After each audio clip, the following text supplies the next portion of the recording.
Hello students, good morning. कैसे हैं आप? देखिए, हम एंजाइम वाला चैप्टर पढ़ रहे हैं और ये चैप्टर प्लांट फिजियोलॉजी के अंतर्गत आता है।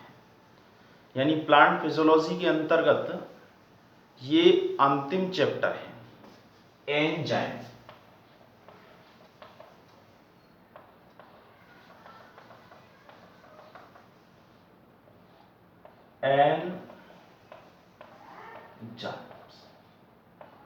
देखिए, एंजाइम जो कि कई दिनों से हम पढ़ा रहे हैं, उसी के आगे के टॉपिकों को आज आगे बढ़ा रहे हैं। एंजाइम है क्या, पहले तो ये बात करें। देखिए, एंजाइम ये प्रोटीन के बने हुए ऐसे कार्बनिक यौगिक होते हैं जिनकी उपस्थिति से जैव रासायनिक अभिक्रिया के वेग में परिवर्तन हो जाता है। ये कार्बनिक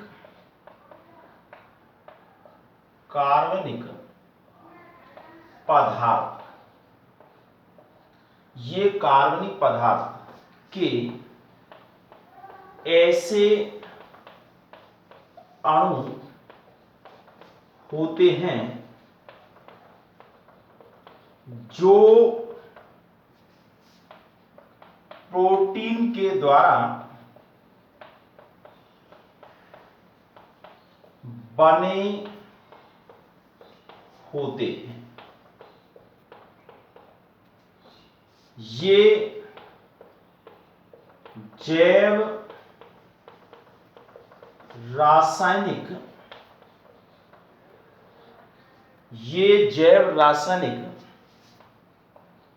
अभिक्रियाओं के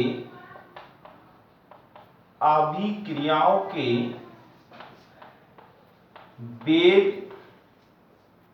को परिवर्तित कर देते हैं। रासायनिक अभिक्रिया के वेग को परिवर्तित कर देते हैं और सम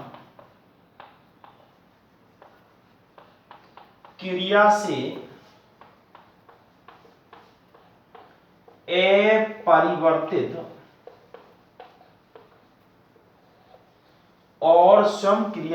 अपरिवर्तित रहते हैं।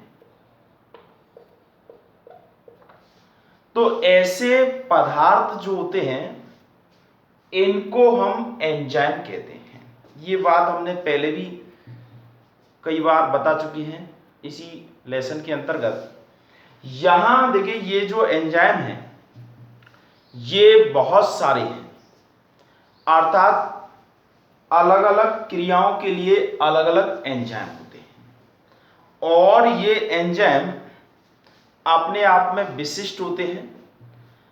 तो इन एंजाइमों को एक अलग से नाम दिया जाता है, यानी प्रत्येक एंजाइम का एक अपना नाम होता है। अब वो नाम किस तरह से दिया जाए? पहले वैज्ञानिक अपने स्वेच्छा से अलग अलग एंजाइमों के नाम रख देते थे। बाद में नामकरण की अंतरराष्ट्रीय संस्था या कमीशन बना, उसके द्वारा नामकरण दिए गए। तो आज हम इन एंजाइमों के नामकरण के बारे में पढ़ेंगे कि इनको किस प्रकार से नामकरण इनका किया जाता है, नॉमेनक्लेचर। ठीक है। फिर इसके बाद इनका वर्गीकरण कैसे करते हैं, क्योंकि इन एंजाइमों के इतने प्रकार हो गए हैं कि इनको एक अलग अलग कैटेगरियों के अंदर बांटने की आवश्यकता पड़ गई है। तो आज हमारा टॉपिक रहेगा एंजाइमों का नामकरण।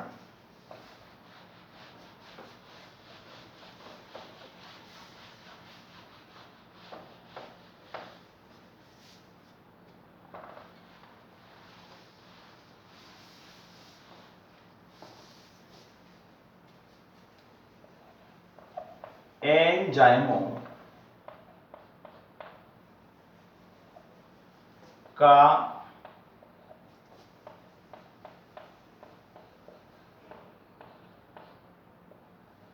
नामकरण, नामकरण मतलब नॉमनक्लेचर, नॉमनक्लेचर,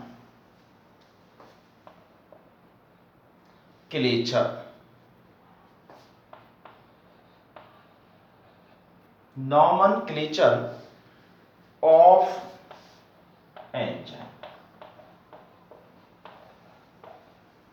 एंजाइम्स। नॉमनक्लेचर करना है इनका, नामकरण करना है। देखिए, नामकरण करने के लिए पहले तो वैज्ञानिक क्या करते थे कि अपनी स्वेच्छा से नाम रख देते थे एंजाइमों का।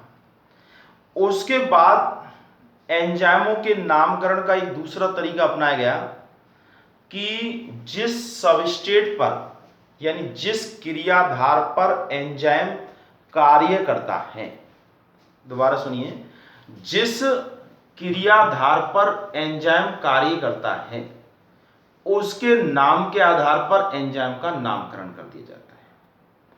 लेकिन फिर इसमें भी कुछ परिवर्तन हुआ और जिस प्रकार की क्रियाओं को उत्प्रेरित किया जाता है उस क्रिया के आधार पर भी इनका नामकरण कर दिया जाता है। तो इस तरह से नामकरण के कई अलग अलग तरीके बनाए गए थे। 1955 में जैव रसायन संघ, जैव रसायन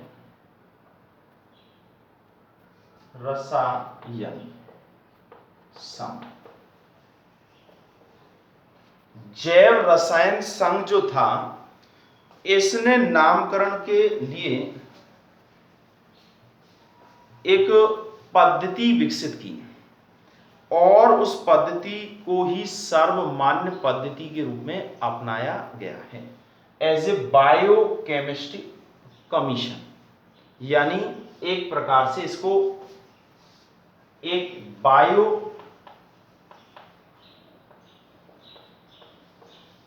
केमिस्ट्री कमीशन के रूप में इसको अपनाया गया था। अब देखिए, ये जो एंजाइमों का नामकरण किया जाता है वो किस आधार पर किस तरह से किया जाता है और किसके द्वारा? जैव रसायन संघ के द्वारा। इसको इसी से बैठ, देखिए, सबसे पहला क्रियाधार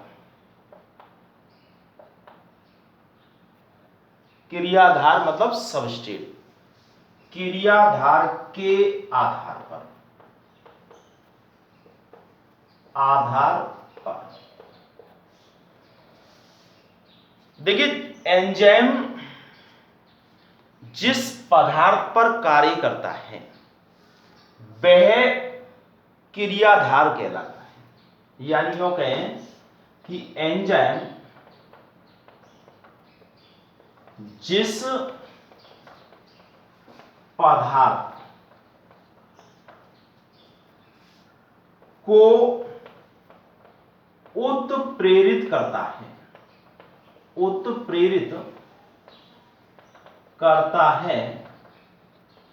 वह क्रियाधार कहलाता है, वह क्रियाधार होता है। यानी मान लीजिए माल्टोस शकरा पर एंजाइम कार्य कर रहा है और उस माल्टोस शकरा को ग्लूकोज के 2 अणुओं में परिवर्तन कर रहा है, तो ऐसी स्थिति में माल्टोस शकरा जो है वो क्रियाधार है। इसी तरह से सुक्रोज शकरा पर कार्य कर रहा है और ग्लूकोज और फ्रक्टोज के रूप में उसको परिवर्तित कर रहा है, तो जो सुक्रोज शकरा है वह क्रियाधार है। इसी तरह से लैक्टोज शकरा पर अगर कार्य कर रहा है और उस लैक्टोज शकरा को ग्लूकोज और ग्लैक्टोज में परिवर्तित कर रहा है, तो लैक्टोज शकरा जो है वो क्या है? क्रियाधार है। तो एंजाइमों का जो नामकरण किया जाता है, ये नामकरण सबसे पहले जो ज्यादातर जिस आधार पर किया जाता है वो है क्रियाधार के आधार पर। तो इसमें क्या करते हैं कि जो क्रियाधार है उस क्रियाधार के नाम के अंत में ए शब्द जोड़ दिया जाता है, यानी क्रियाधार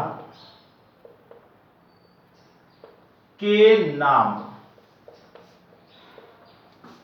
के अंत में, क्रियाधार के नाम के अंत में एज शब्द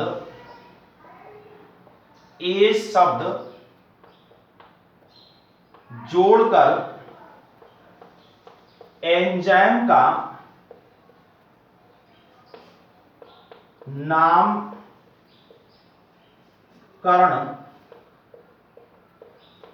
कर दिया जाता है। यानी क्रियाधार के नाम के अंत में ए शब्द को जोड़ दिया गया है और ए शब्द के जुड़ने से एंजाइम का नाम बन जाता है। किसको जोड़ने से? ए शब्द को जोड़ने से। जैसे सुक्रोज सकरा, पर जो एंजाइम काम करेगा उसका नाम हो जाएगा सुक्रेज। ए शब्द जुड़ गया है, यानी सुक्रोज प्लस एज तो बन गया सुक्रेज। इसी तरह से माल्टोज प्लस एज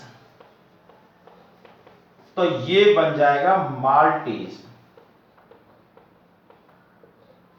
इसी तरह से लैक्टोज और इससे ए जुड़ गया तो बन गया है लैक्ट्रोज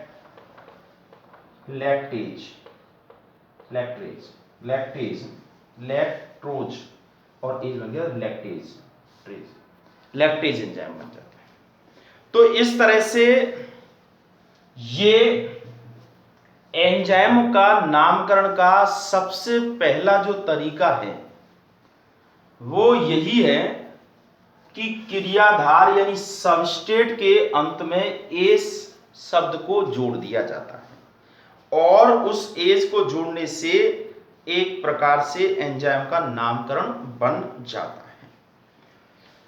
जैसे लिपिड पर काम करता है, लिपिड पर, तो इसमें एच तो इसका बन गया लाइपेज।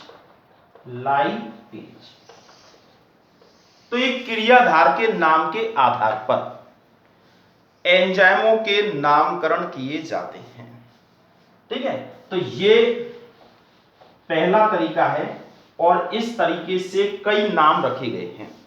जैसे एग्जाम्पल लें उदाहरण के रूप में यूरिएज,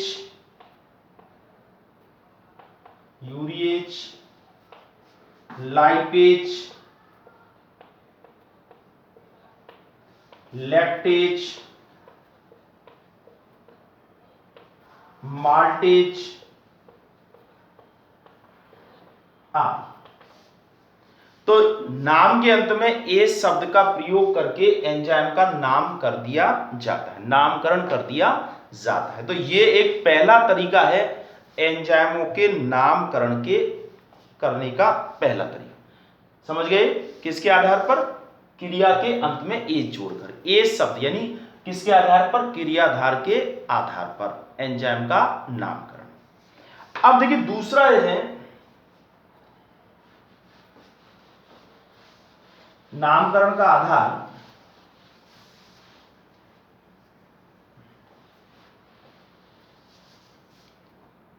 दूसरा,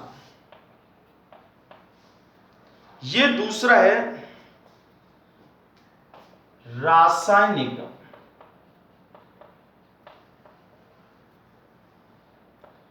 क्रिया के आधार पर।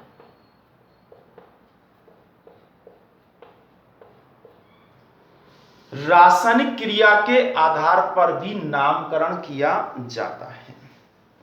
एक तरह से जिस प्रकार की रासायनिक क्रिया को उत्प्रेरित किया जाता है, उस रासायनिक क्रिया के प्रकार के आधार पर भी नामकरण कर दिया जाता है।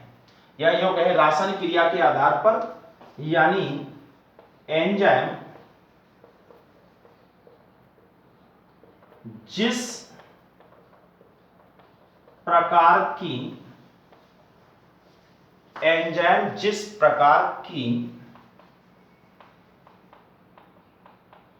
रासायनिक क्रिया को उत्प्रेरित करता है,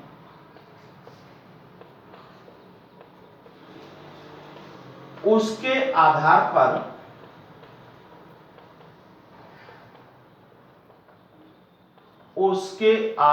पर भी एंजाइम का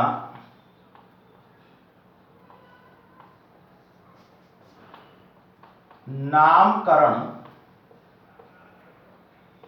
कर दिया जाता है।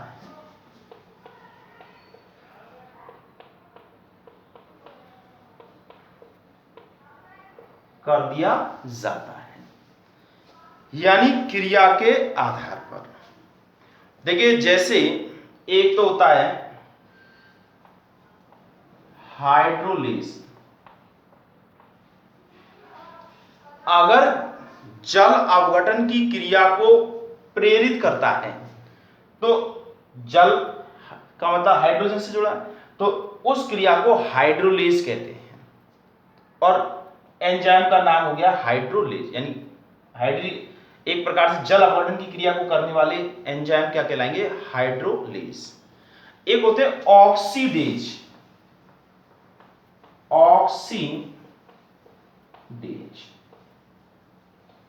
अगर ऑक्सीकरण क्रिया को उत्प्रेरित किया जाता है, ऑक्सीकरण कब होता है? ऑक्सीकरण होता है कि ऑक्सीजन किसी भी यौगिक से जुड़ती है, यानी पदार्थ से जुड़ती है तो ऑक्सीकरण होता है। या कोई ऋण विद्युतीय भाग जुड़ता है तो भी ऑक्सीकरण होता है।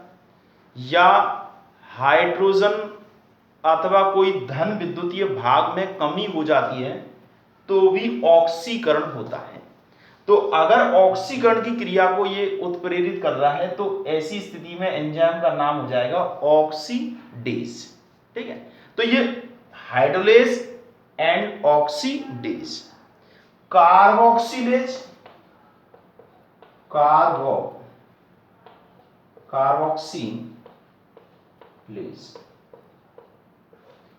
कार्बन डाइऑक्साइड से संबंधित क्रिया कर रहा है, कार्बन डाइऑक्साइड को जोड़ रहा है, तो वो कहलाएगा कार्बोक्सिलेज। डिहाइड्रोजनेज,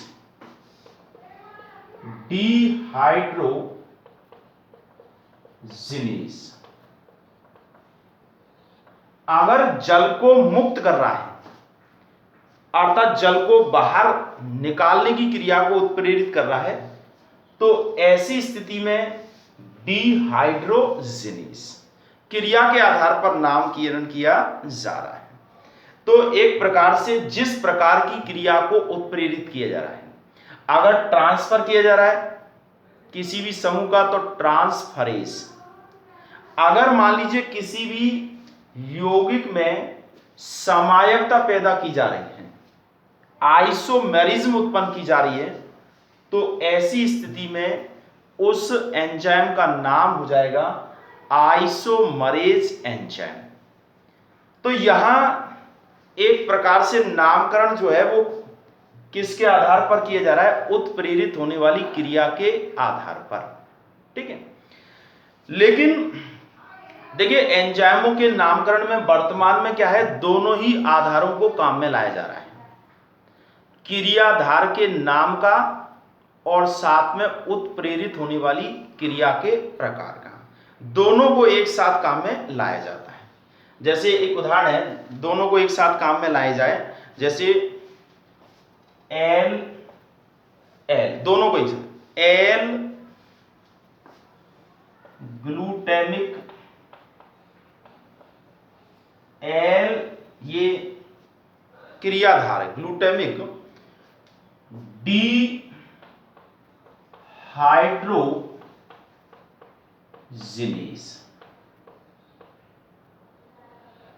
अब देखिए इसमें दोनों चीजें हैं, क्रियाधार भी है और क्रियाधार के साथ साथ क्रिया का प्रकार भी है जिससे उत्प्रेरित, इन दोनों ही आधारों पर एक प्रकार से नामकरण किया जा रहा है। अब देखिए इसमें यहां एक प्रकार से ये जो है यहां एल ग्लूटेमिक, एल ग्लूटेमिक अम्ल, ये तो है क्रियाधार, क्रियाधार, और डिहाइड्रोजिनेज यानी जिनेज जो है या डिहाइड्रोजनीकरण, जिनेज तो एंजाइम होगा, डिहाइड्रोजनीकरण ये है क्रिया जिसको ये उत्प्रेरित कर रहा है। तो दोनों के नाम के आधार पर, किसके, क्रियाधार का नाम और उत्प्रेरित होने वाली क्रिया का नाम, दोनों के आधार पर ही क्या किया जा रहा है, एंजाइम का नामकरण किया जा रहा है। ठीक है, तो वर्तमान में क्या करते हैं कि दोनों को लेकर के एंजाइमों का नामकरण कर दिया जाता है। देखिए हमने पहले भी कहा था कि एक तो किसके आधार पर, क्रियाधार के नाम के आधार पर, और दूसरा उत्प्रेरित की जाने वाली क्रिया के प्रकार के नाम के आधार पर। दोनों को अलग अलग भी रख सकते हैं और वर्तमान में जो करते हैं वो दोनों को एक साथ मिला करके कर सकते हैं, यानी कि ये जाते हैं आधुनिक पद्धति में। देखिए इस तरह के नामकरण की जो पद्धति है, क्योंकि पहले ये एंजाइम थे, इनकी संख्या बहुत कम थी, वर्तमान में ये एंजाइम बढ़ते जा रहे हैं, यानी इनकी खोज होती जा रही है। तो देखिए अंतरराष्ट्रीय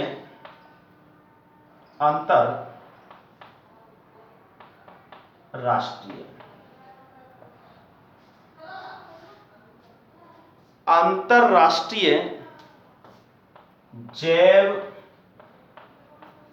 रसायन संघ 1955, इंटरनेशनल बायोकेमिस्ट्री कमीशन, इन्होंने मानक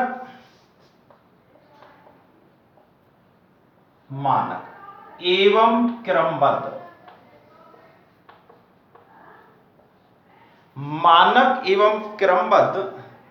नामकरण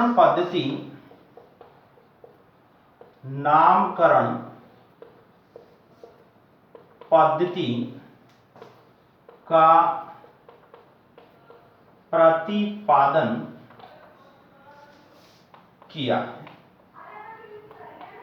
प्रतिपादन किया है और इसमें किन किन चीजों को समाल किया है और इसके आधार पर एंजाइम के नामकरण में किन किन चीजों को शामिल किया जाए। अंतरराष्ट्रीय जैव रासायनिक संघ 1955 के द्वारा मानक एवं क्रमबद्ध नामकरण पद्धति का प्रतिपादन किया है और इसके अनुसार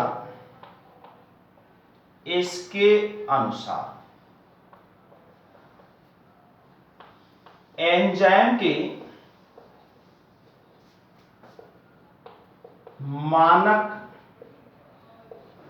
नामकरण में इसके अनुसार एंजाइम के मानक नामकरण में जो है एक तो क्रियाधार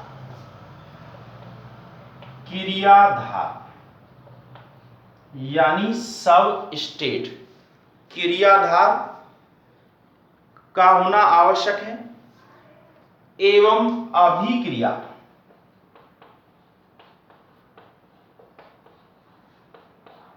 एक तो क्रियाधार एक अभिक्रिया एवं अन्य, यानी इसके अनुसार एंजाइम के मानक नामकरण क्रियाधार अभिक्रिया तथा कुछ अन्य सूचनाएं निहित होनी चाहिए।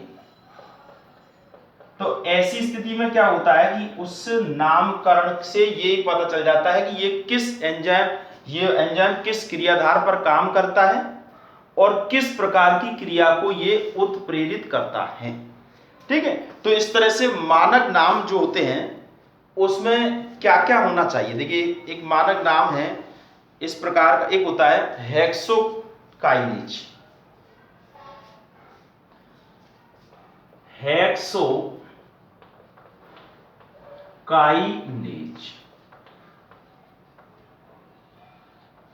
एंजाइम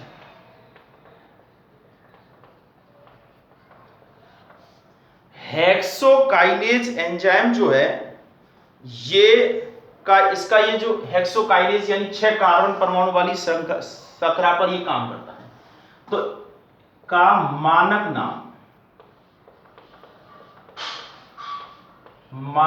नाम यानी हेक्सोकाइनेज एंजाइम का मानक नाम जो है ये है ATP,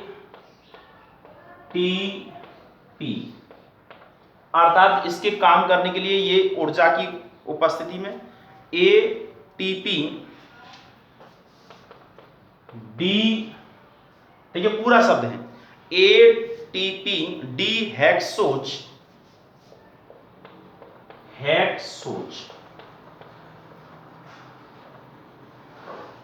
हेक्सोकाइनेज का पूरा नाम क्या हुआ ATP डी हेक्सोज, और पूरा नाम है 6 फास्फो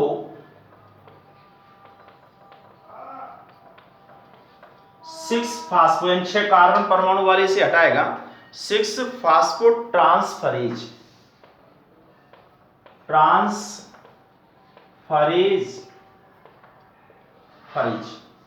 यानी पूरा नाम क्या हो गया ATP D hexose 6 phospho transferase, ये इसका पूरा नाम है। तो एक प्रकार से हेक्सोकाइनेज जो होता है ये क्या करता है कि एक यौगिक में से हेक्सोसकरा में से को एक ATP जोड़ने का काम करता है। तो उसको ATP डी हेक्सोज यानी हेक्सोसकरा के साथ जोड़ता है 6 फास्फो ट्रांसफरेज कहते हैं। अब इसके बाद इसी तरह से एक यूरिकेज एंजाइम, देखिए वो पूछे जा सकते हैं 1 नंबर के कि कौन सा एंजाइम, तो यहां याद रखिए हेक्सोकाइनेज एंजाइम का मानक नाम है ATP D hexose 6 phospho transferase. एक होता है यूरिकेज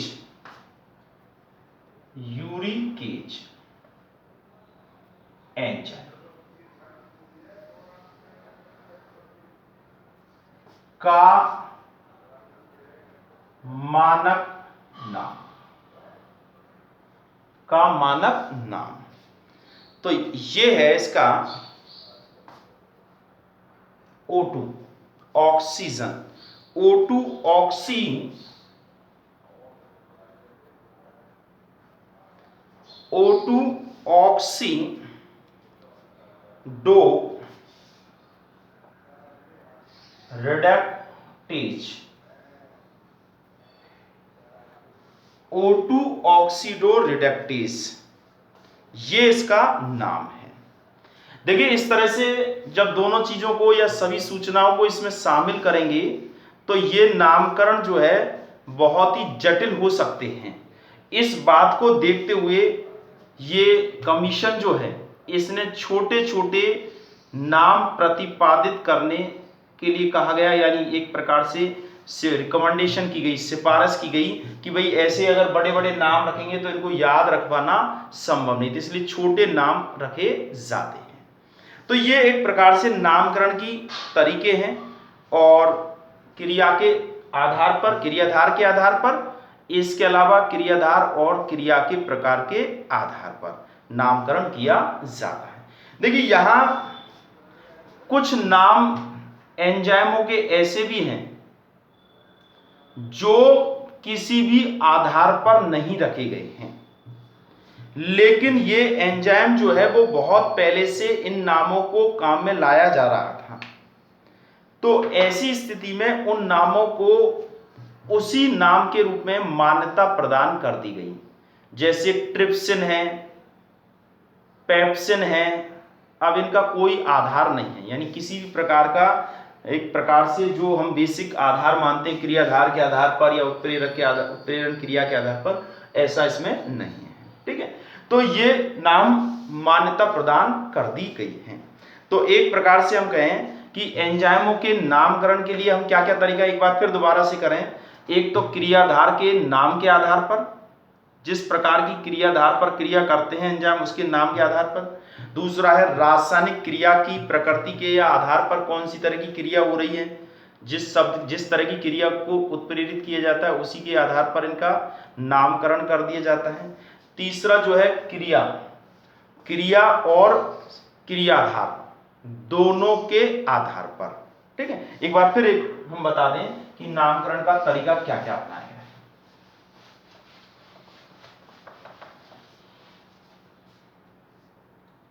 पहला है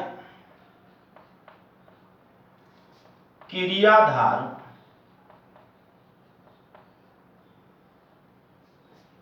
के नाम के आधार पर। एंजाइमों का नामकरण किया जाता है किसके आधार पर? क्रियाधार के नाम के आधार पर, जैसे कि सुक्रोज, सुक्रेज, माल्टेज, लैक्टेज। दूसरा है रासायनिक या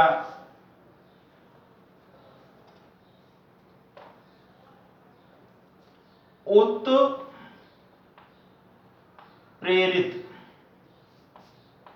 रासायनिक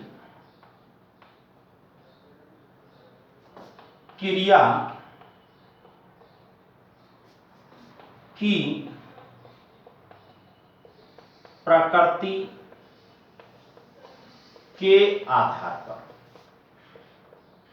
कि भाई ट्रांसफर हो रहा है, ऑक्सीकरण हो रहा है या अपचयन हो रहा है या समायिकता पैदा हो रही है, उसके आधार पर। तीसरा है उत्प्रेरित क्रिया एवं क्रियाधार के नाम के आधार पर, यानी जिसमें दोनों चीजें शामिल हैं, क्रियाधार का नाम भी है और उत्प्रेरित क्रिया का भी नाम है। इसके अलावा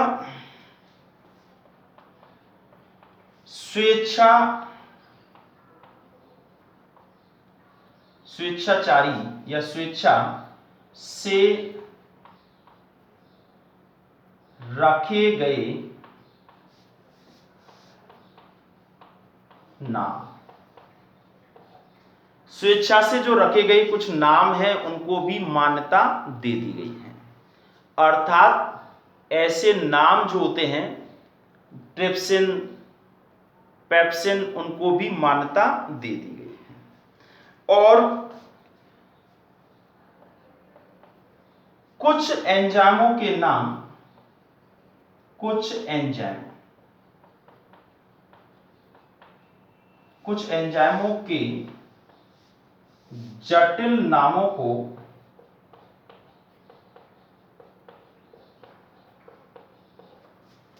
छोटे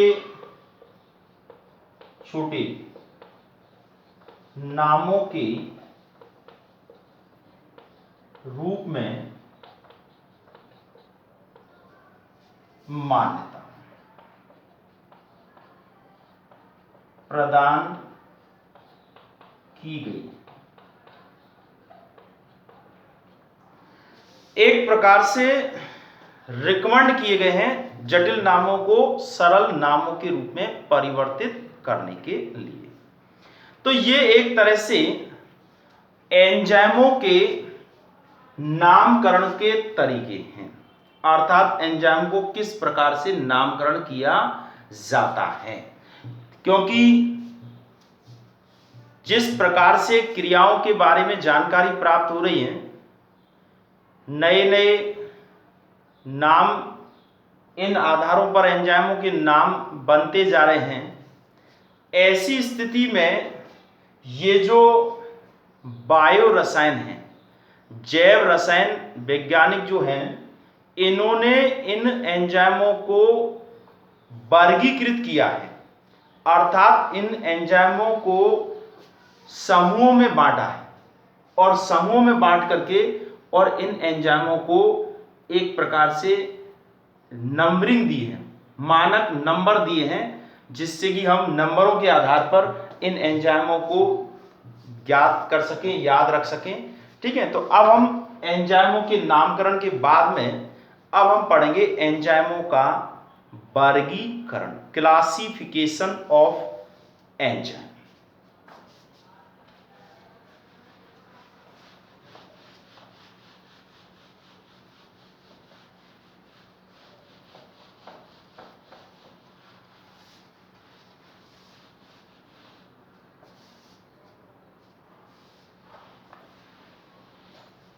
देखिए, साल 2020 में बोर्ड के अंदर, राजस्थान बोर्ड में ये प्रश्न भी आया था कि एंजाइमों के वर्गों के विभिन्न वर्गों के नाम बताइए और उनकी विशेषता बताइए। तो ये प्रश्न आया भी है। एंजाइमों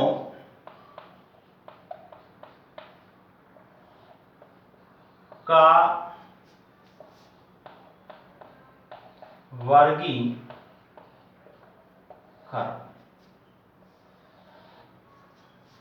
एंजाइमों का वर्गीकरण,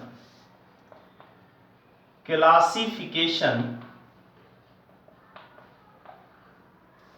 ऑफ एंजाइम।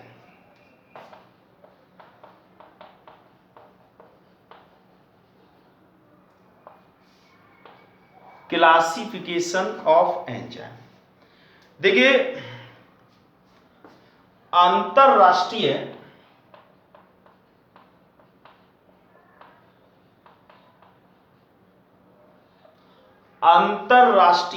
जैव रसायन संघ, जैव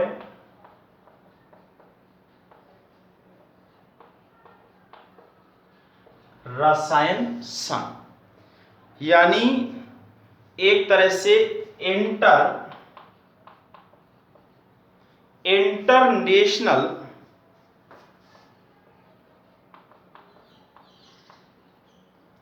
इंटरनेशनल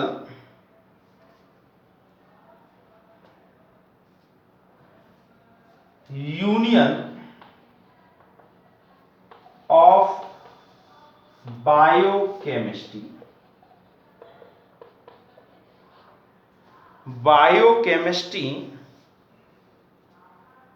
जिसको हम कह सकते हैं IUP, इंटरनेशनल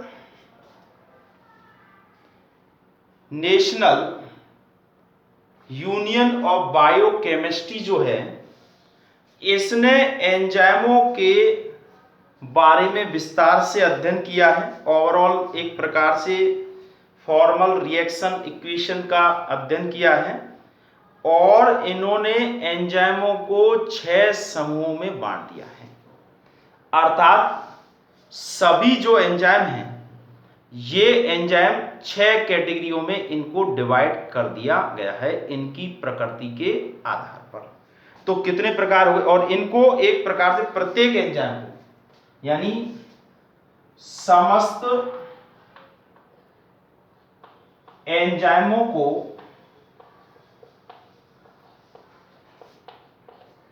छह वर्गों में वर्गीकृत कर दिया है। 6 वर्गों में वर्गीकृत कर दिया है और प्रत्येक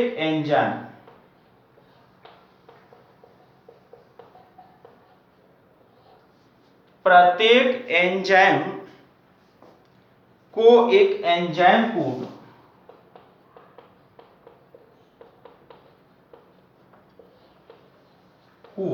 मतलब कॉड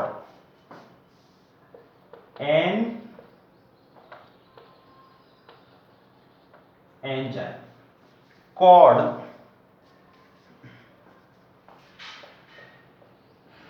शॉर्ट में इसको कहेंगे enzyme code EC। Enzyme code जो है की संख्या दी है,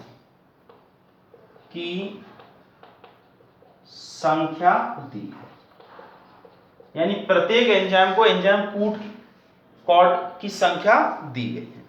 ये जो है टोटल इनके जो वर्ग हैं ये वर्ग 6 हैं, अर्थात 6 वर्गों में इसको दी गई है। अब वो 6 वर्ग देखिए अंतरराष्ट्रीय जैव रसायन संघ के द्वारा ये दी गई हैं और एंजाइम कोड बना दिए गए हैं। अब ये एंजाइम के जो कोड हैं इसके अनुसार 6 एंजाइमों के समूह कौन कौन से हैं। एक तो है, सबसे पहला है ऑक्सीडोरिडक्टेज।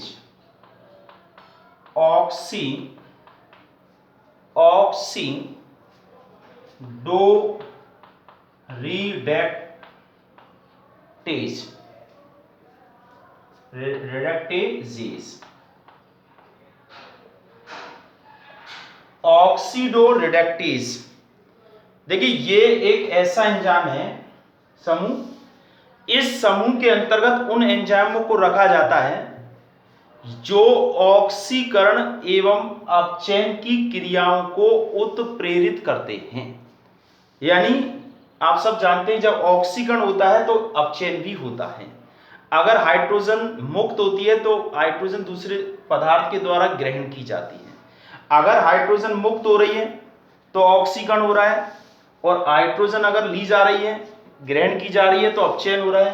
तो इस वर्ग के जो एंजाइम होते हैं ये ऑक्सीकरण व अपचयन अभिक्रिया को उत्प्रेरित करते हैं। ऑक्सीकरण व अपचयन क्रिया को उत्प्रेरित करते हैं। तो ऐसे एंजाइम जो इस प्रकार की क्रिया को उत्प्रेरित करते हैं वो ऑक्सीडोरिडक्टेज एंजाइम कहलाते हैं। यानी ये इलेक्ट्रॉनों को जोड़ करके या हटा करके, या हाइड्रोजन को जोड़ करके या हटा करके, या फिर ऑक्सीजन को, यानी ऑक्सीकरण अर्थात ये दोनों में से कोई भी एक क्रिया एक साथ ऑक्सीकरण होगा तो अपचयन होगा। तो ये ऑक्सीकरण और अपचयन की जो क्रिया है उनको करने के लिए उत्प्रेरित करने का कार्य करते हैं। जैसे देखिए साइटोक्रोम ऑक्सीडेज है, इसके अलावा एल्कोहल डिहाइड्रोजिनेज है, यानी कोई भी रिडक्टेज है वो सब इस श्रेणी में रखे जाते हैं। यानी EC फर्स्ट, अब आता है EC सेकंड। इसमें है ट्रांसफरेजेस। ट्रांसफरेज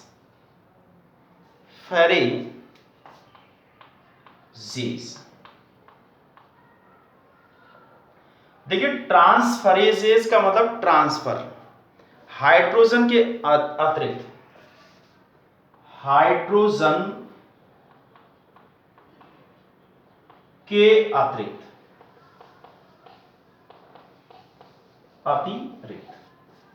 अन्य मूलकों, क्योंकि हाइड्रोजन को अगर ट्रांसफर कर रहा है तो वो ऑक्सीकरण अपचयन में आ जाएगा। मूलक अथवा समूह को, हाइड्रोजन के अतिरिक्त अन्य मूलक या समूह को एक क्रियाधार से दूसरे क्रियाधार में स्थानांतरण की क्रिया को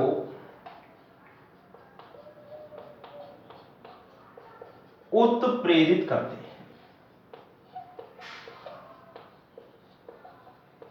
यानी हाइड्रोजन के अलावा कोई अन्य जो मूलक है या फिर कोई समूह है, उसको एक क्रियाधार से दूसरे क्रियाधार में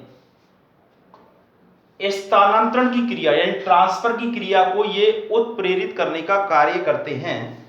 तो इस प्रकार के एंजाइम जो है वो ट्रांसफर कर रहे हैं, तो ये ट्रांसफरेजेस एंजाइम कहलाते हैं। जैसे एमिनो समूह का, फास्फेट समूह का, कीटोन समूह का, थायोल समूह का स्थानांतरण करने का काम करते हैं, तो ये ट्रांसफरेजेस कहलाते हैं। तीसरा एंजाइम समूह जो है, ये तीसरा एंजाइम समूह है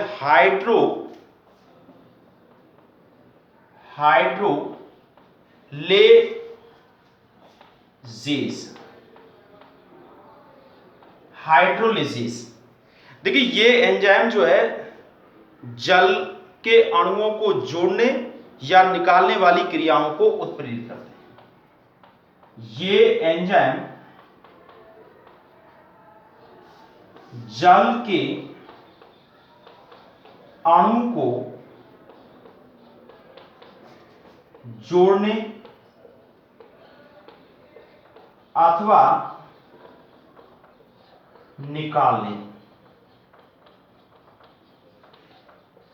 निकालने वाली क्रियाओं को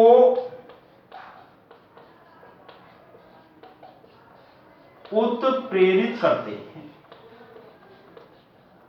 यानी इन क्रियाओं में जल के अणु को जोड़ा जा सकता है, या यूं कह सकते हैं कि ये जल के अणुओं के साथ द्वारा जटिल अणुओं को सरल अणुओं में तोड़ने की क्रिया को उत्प्रेरित करते हैं। अर्थात जल अपघटन से संबंधित जो क्रियाएं हैं, उन क्रियाओं को उत्प्रेरित करने का कार्य करते हैं। एक प्रकार से जल अपघटनीय क्रिया कह सकते हैं, जल अपघटनीय क्रियाओं को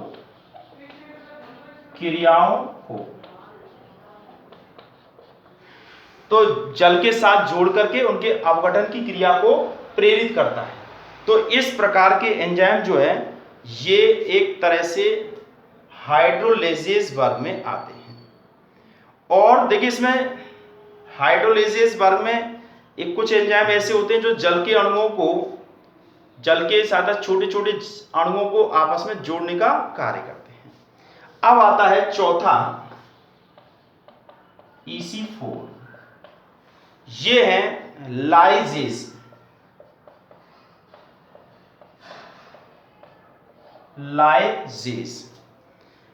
देखिए ये बिना जल के अणु के एक प्रकार से अपघटन का कार्य करते हैं, यानी जल की अनुपस्थिति में अपघटन का कार्य करते हैं।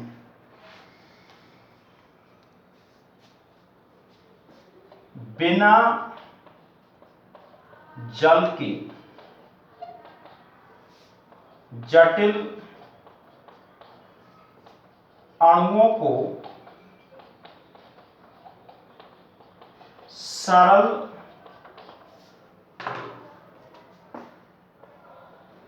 अणुओं में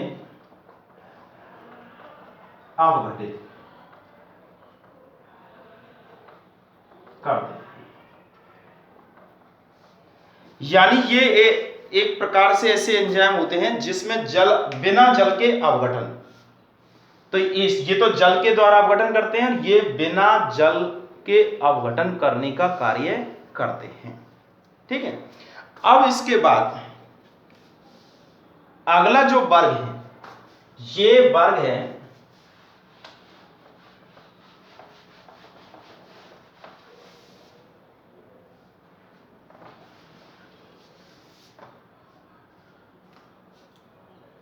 EC5।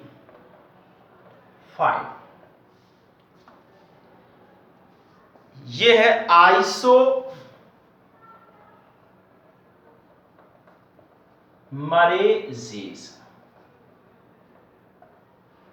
आइसोमरेजेस ये एक तरह से ये एंजाइम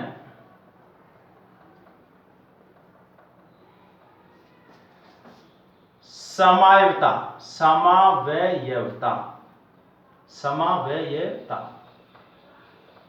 आइसोमरिज्म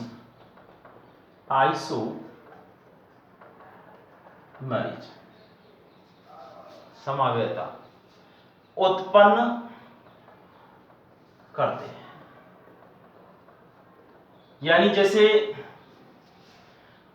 ये अंतर आणविक पुनर्व्यवस्था के द्वारा प्रकाशीय समावयवता या ज्यामितीय समावयवता या स्थिति परिवर्तन से संबंधित समावयवता आदि को पैदा करने का कार्य करते हैं। जैसे 2-फास्फोइनोल तो 3-फास्फेनॉल पायरुवेट ऐसे बदल जाएगा, या 6-फास्फोग्लिसरिकम 2-फास्फोग्लिसरिकम तो 6 के स्थान पर 2 में बदलना। तो ये एक प्रकार से क्या कर रहा है, स्थान परिवर्तित करा रहा है, तो ये आइसोमरेज्म पैदा कर रहा है। छठा है, इसका नाम है लाइगेजेस।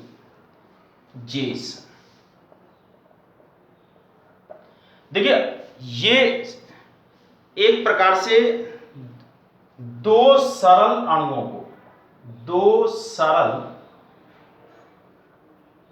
यौगिकों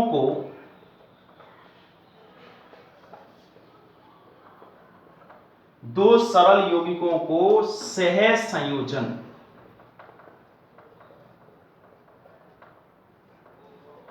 बंधों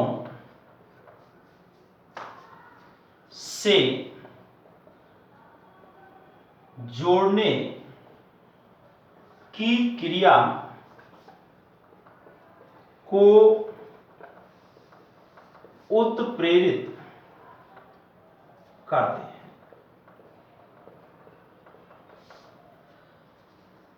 अर्थात ये एक तरह से सरल अणुओं को जटिल अणुओं में परिवर्तित करने की जो क्रिया है, उस क्रिया को उत्प्रेरित करने का कार्य करता है। तो देखिए यहां पर एंजाइमों के नामकरण की बात चली थी, सॉरी वर्गीकरण, एंजाइमों का वर्गीकरण है, ये क्लासिफिकेशन ऑफ एंजाइम। अब देखिए इसमें ये कई बार पूछा गया कि एंजाइम को कितने समूह में बांट गया है। एक बार फिर हम एक एक करके सबके बारे में, सबसे पहला है ऑक्सीडोरिडक्टेज एंजाइम। ये वो एंजाइम है जो ऑक्सीकरण व अपचयन की क्रिया को उत्प्रेरित करने का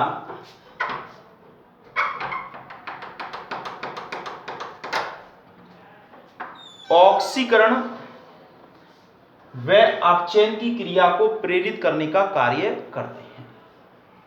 दूसरा है ट्रांसफरेज, हाइड्रोजन के अतिरिक्त अन्य मूलकों को या समूहों को एक क्रियाधार से दूसरे क्रियाधार के अंदर स्थानांतरित करने की जो क्रिया है उस क्रिया को उत्प्रेरित करने का कार्य करते हैं। अर्थात एक प्रकार से स्थानांतरण, ट्रांसफर कराते हैं, तो ट्रांसफरेज एंजाइम ट्रांसफर करने का कार्य करते हैं। हाइड्रोलाइसिस, ये वो एंजाइम है जो जल के माध्यम से जटिल अणुओं को आपस में सरल अणुओं में परिवर्तित करने के लिए या एक प्रकार से ऐसी क्रियाओं को उत्प्रेरित करते हैं जिसमें या तो जल के अणु जुड़ते हैं या फिर जल के अणु निकलते हैं। तो जहां जल का उपयोग होता है तो वो एंजाइम जो है वो हाइड्रोलाइसेस एंजाइम कहलाते हैं। ये भी एक प्रकार से तोड़ने का काम करते हैं, जल अवघटनीय एंजाइम या जल योजन अभिक्रिया के लिए प्रेरित करते हैं। इसके बाद लाइजेस, ये भी लाइसिस करते हैं। लाइसिस का मतलब होता है अवघटन, परंतु यहां ये जल के द्वारा नहीं करते हैं, बिना जल के करते हैं, जैसे कीटोन बंध को तोड़ना या फिर इसके अलावा ये एल्डिहाइड को बंध को तोड़ना, एल्डिहाइड, तो ऐसा ये कार्य करते हैं, यानी ये बिना जल के सरल अणुओं में परिवर्तित करने का कार्य करते हैं। पांचवा है आइसोमरेजेस, नाम से क्लियर, आइसोमरेजेस आइसोमरिज्म पैदा करते हैं, समायवता को उत्पन्न करने का कार्य करते हैं। देखिए समायवता आप जानते हैं कि जिनके अणुसूत्र समान होते हैं लेकिन जिनके अंदर गुण अलग अलग होते हैं, और वो इसलिए अलग अलग होते हैं क्योंकि उनकी रासायनिक संरचना अलग अलग होती है जबकि उनका अणुभार एक ही होता है। तो इस तरह के योग क्रियाओं को जो उत्प्रेरित करने वाले जो एंजाइम होते हैं ये आइसोमरेज कहलाते हैं, पांचवें नंबर के होते हैं। अगला है लाइगेजेस, ये वो एंजाइम है जो दो सरल छोटे कार्बनिक यौगिकों को आपस में जोड़ने की जो क्रिया होती है और उस क्रिया में दोनों के बीच में सह संयोजक बंध बनते हैं, तो उस क्रिया को उत्प्रेरित करने का कार्य करते हैं। अर्थात जटिल अणुओं को सरल अणुओं को जटिल अणुओं में परिवर्तित करने की क्रिया को प्रेरित करते हैं।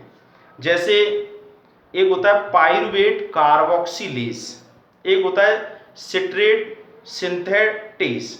तो इस तरह के एंजाइम हैं। तो ये एंजाइम जो है ये 6 वर्गों में बांट दिए गए हैं।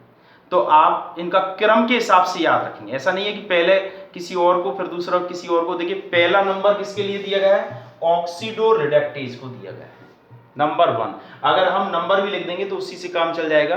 दूसरा दिया है ट्रांसफरेजेस को, तीसरा है हाइड्रोलाइजेस को, चौथा है लाइजेस को, और पांचवा है आइसोमरेज को, और छठा है लाइगेजेस को।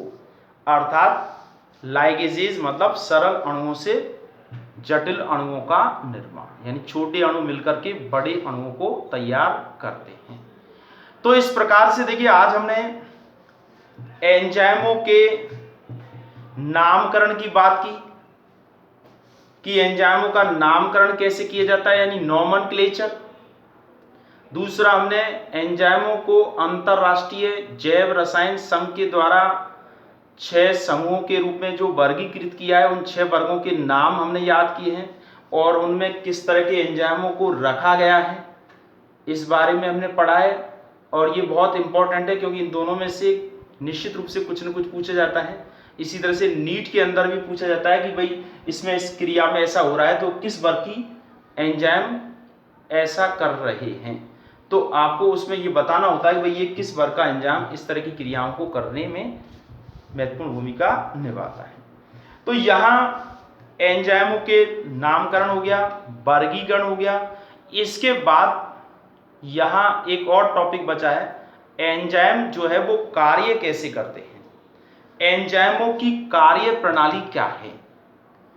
तो देखिए एंजाइमों की कार्यप्रणाली के संबंध में दो प्रकार के सिद्धांत दिए गए हैं। एक तो क्रियाधार सबस्ट्रेट कॉम्प्लेक्स की तरह, अर्थात क्रियाधार और एंजाइम आपस में मिलकर के एक संकुल यौगिक बना लेते हैं और क्रियाधार अंत में क्रियाफल में परिवर्तित हो जाता है। एक दूसरा होता है सक्रियण ऊर्जा के मान में कम करके, एक्टिवेशन एनर्जी को कम करके एंजाइम क्रियाधार को क्रियाफलों में परिवर्तित कर देता है। तो देखिए अगले हम लेक्चर में इस एंजाइम का अंतिम जो भाग है, एंजाइमों की क्रिया विधि, उसके बारे में पढ़ेंगे। ठीक है, तो आज हमने दो बहुत महत्वपूर्ण बातें पढ़ी हैं और ये दोनों ही बातें आपके लिए परीक्षा की दृष्टि से और एक तरह से केमिस्ट्री के अंदर भी आपके लिए काम में आएंगी, क्योंकि केमिस्ट्री के अंदर भी बायोमोलिकुलर के नाम से ये चैप्टर है। जबकि यही सारी बातें अगर हम एनसीईआरटी के आधार पर देखें तो 11वीं क्लास की चैप्टर नंबर 9 के अंतर्गत ये भी वहाँ पर भी रखे गए हैं। ठीक है, तो आज हम इतना ही लेंगे और अगला जो टॉपिक है उसको कल बताएंगे। ठीक है, ओके।